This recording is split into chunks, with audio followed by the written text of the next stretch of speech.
"You're terrible at cooking, James. Go freeze outside with your failed meal," she yelled, slamming the window shut and locking it. I hurried to the window, pleading for James to open it as I pounded on the glass. But he just smirked and closed the curtains. The cold started to creep in, and I began to shake. My body, warm just moments ago from the heater, was quickly losing its heat. What will happen if it stays this cold?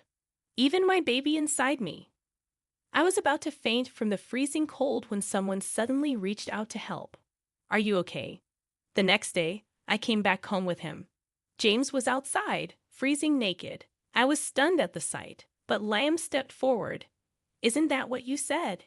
If you can't cook properly, then freeze outside." Liam gave James a stern look and spoke in a cold tone. James, shivering in the yard, could barely muster a response. "I'll call for an ambulance out of kindness. Emily, do you have anything to say to him before it arrives?" I nodded and stepped closer to James. "My name is Emily Smith. I'm 28 years old and stay at home. When I was working, my mom got sick and passed away. Then, my dad suddenly died from a heart problem. I was left all alone since I'm the only child. It was really hard being by myself, but I kept busy with work. Emily, are you okay? You seem stressed." During that tough time, my husband James was there for me. He comforted me when I felt sad and alone.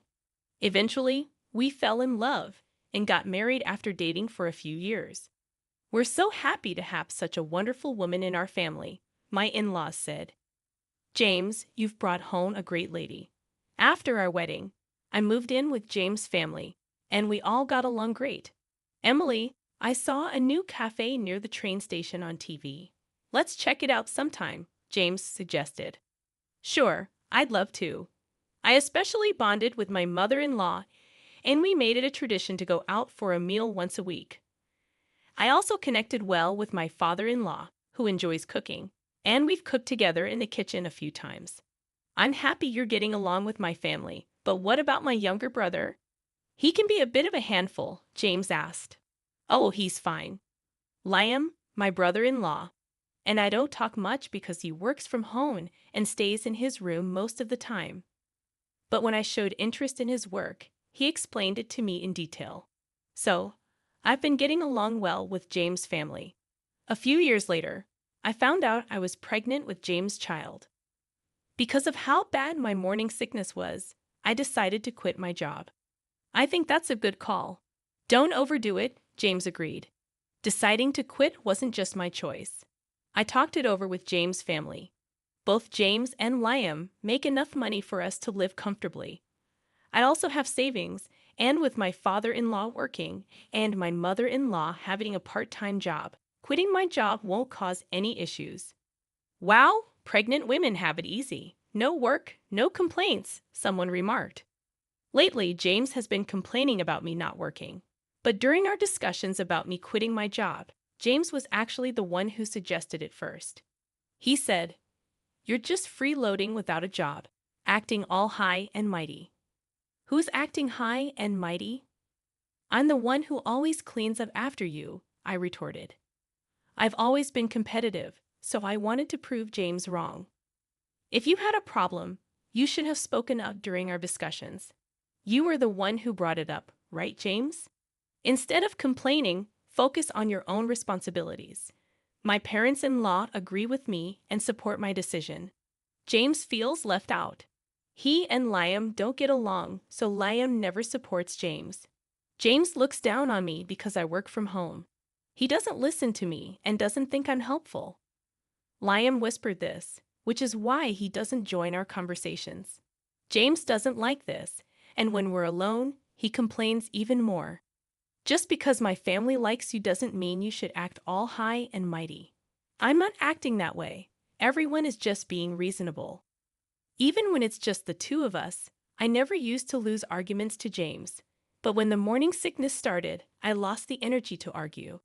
Pregnancy isn't an illness. "If you're not working, James thinks you're just lazy." I agree. Pregnancy isn't an illness, but Emily is putting in a lot of effort to nurture another life. "That's hard work in itself," Liam acknowledged. Liam started helping out too. Whenever James complained to me, Liam would step in and tell his parents.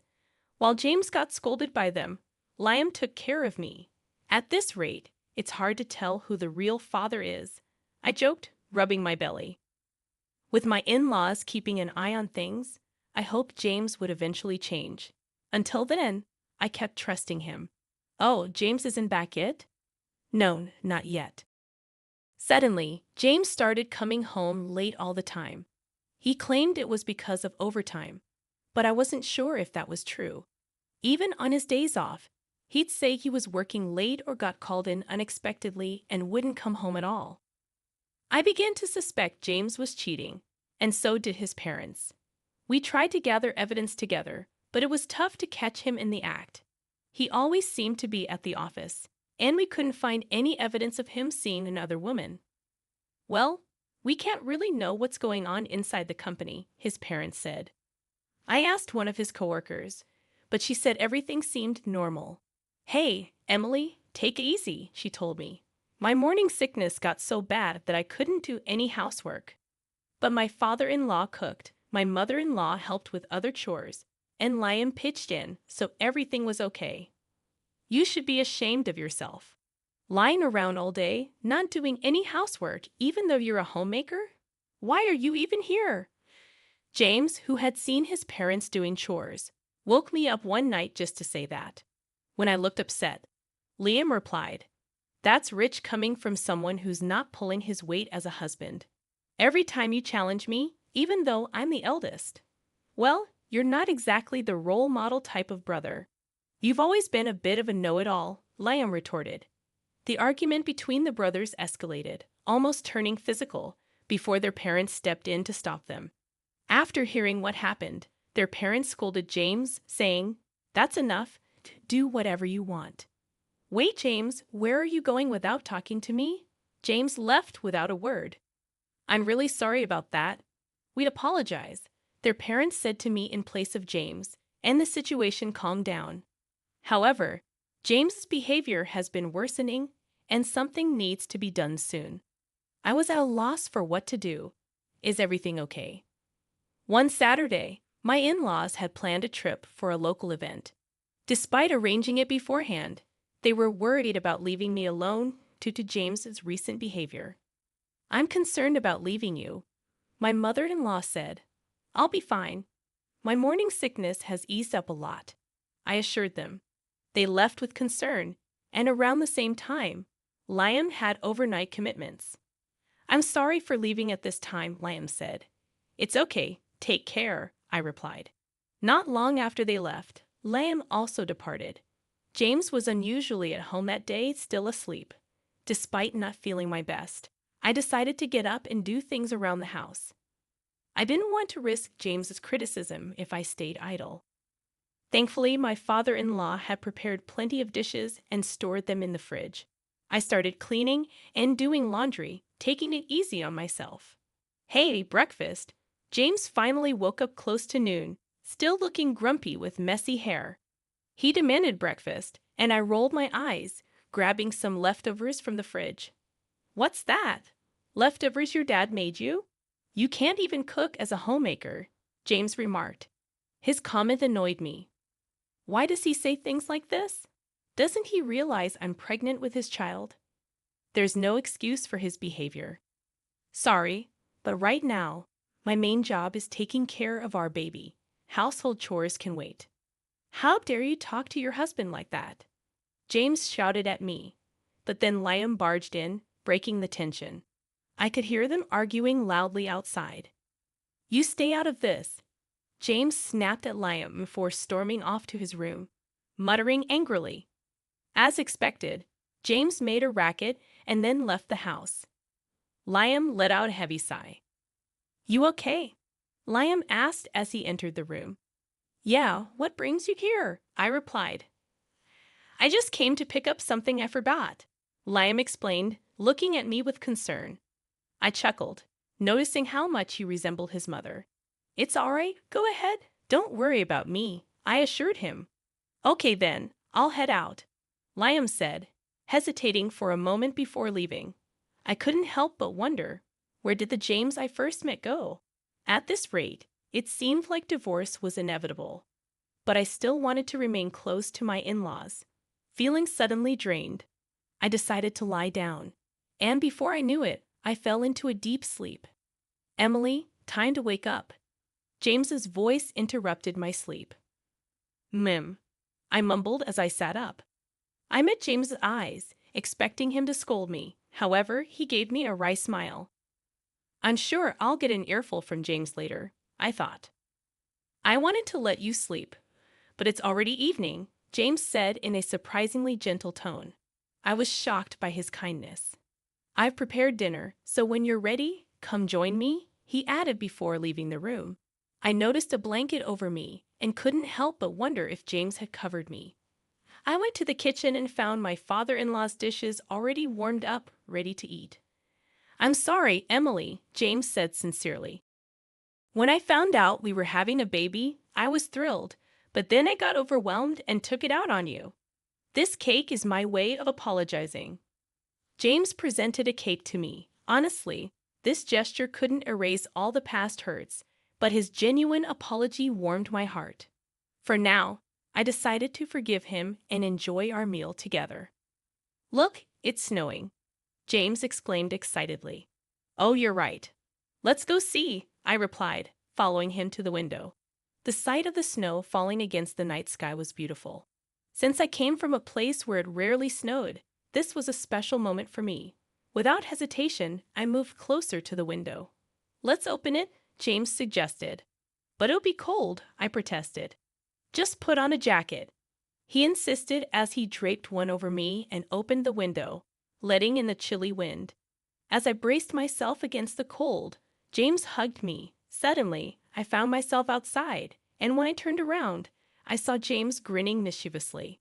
You're a homemaker who doesn't do the housework. That makes you a bad wife. Think about that tonight, he teased. Excuse me? What are you saying? You can't even cook, I retorted. With that, James shut and locked the window. I rushed to the window, pleading with James to open it as I pounded on the glass, but he just grinned and closed the curtains. The cold was starting to make me shiver. My body, warm from the heater just moments ago, was rapidly losing its warmth. What am I going to do if this continues? Even my baby inside me, just as I felt like I might pass out from the cold and shock, someone reached out to me and asked if I was okay. They helped me into their car. Why were you out here at this time of night? It was Liam, who had come home earlier than planned because he was worried about James. The car's heater warmed me up, and I felt relieved. We should go to the hospital, just to be safe, Liam suggested as he drove me there. Thanks to his quick action, both my baby and I were okay. While I was being examined, Liam arranged for a hotel where we could stay. He left to take care of something else. I'm so relieved. You're going to be a strong baby, right? Feeling reassured, I rubbed my belly. I was grateful that nothing serious had happened. Exhausted, I fell asleep as soon as I lay down on the bed. Oh, Emily, are you feeling better now? Liam asked as we left the hospital. Yes, I'm completely fine now. Thank you so much, I replied gratefully. No problem, shall we head home? Liam suggested. The next day, as we arrived home, I was shocked to see James freezing naked in the yard. Liam approached him with a cold gaze and tone. This is what you said, right? If you can't cook properly, then freeze outside. James, shivering, couldn't even respond properly. I'll call an ambulance out of kindness. Emily, do you want to say anything to him before it arrives? Liam asked me. Nodding, I stepped closer to James. It's because of you that our baby was almost in danger. I will never forgive you. Just wait, I told him firmly. James was taken to the hospital. Later, I asked Liam what happened last night after he dropped me off at the hotel. Liam returned home alone and found James sleeping in the living room, naked with another woman who seemed to be his mistress. James had brought her home, thinking we wouldn't be there, and with me locked out, he seemed confident. Liam, furious, threw James out of the house in his birthday suit, telling him to think about his actions. Then Liam interrogated the shocked mistress, gathered evidence, and sent her back to her place. It turned out she had a family too. By the time Liam informed them of everything, dawn was approaching. He took a short nap in the car and then came to pick me up. That's how everything unfolded. I've talked to my parents. They said they're coming home today. Liam told me with a gentle smile, staying by my side until they returned. It's going to be okay now, Liam. Thank you so much, I said gratefully. Nah, I just did what needed to be done. Thanks to him, I could feel safe at home, Liam replied. I'm so sorry, that idiot. I can't apologize enough. James immediately apologized upon their return and faced their wrath. James was forced to pay child support, and it was decided that he would be kicked out. I'm so sorry. It was just a mistake, Emily. I truly love only you, James pleaded, but I ignored him. I wish he'd stop treating me like a fool, I thought to myself. Suddenly, James became aggressive, raising his hand at me. Enough is enough, my Dan's son. Liam intervened, grabbing and twisting James's arm. With the help of my father-in-law, James was easily overpowered, and I felt relieved. I really just lost my mind for a moment. Emily, James said remorsefully as he was thrown out by the two men, while I was comforted by my mother-in-law. He was pathetic until the very end, I thought to myself. As for James, that's all I ever thought. By the way, Liam's pretty strong, isn't he? Considering what just happened and how he tossed a full-grown man outside, Emily remarked. Oh yeah, he used to do combat sports back in the day. I wouldn't recommend trying that move on just anyone though, Liam said with a smile.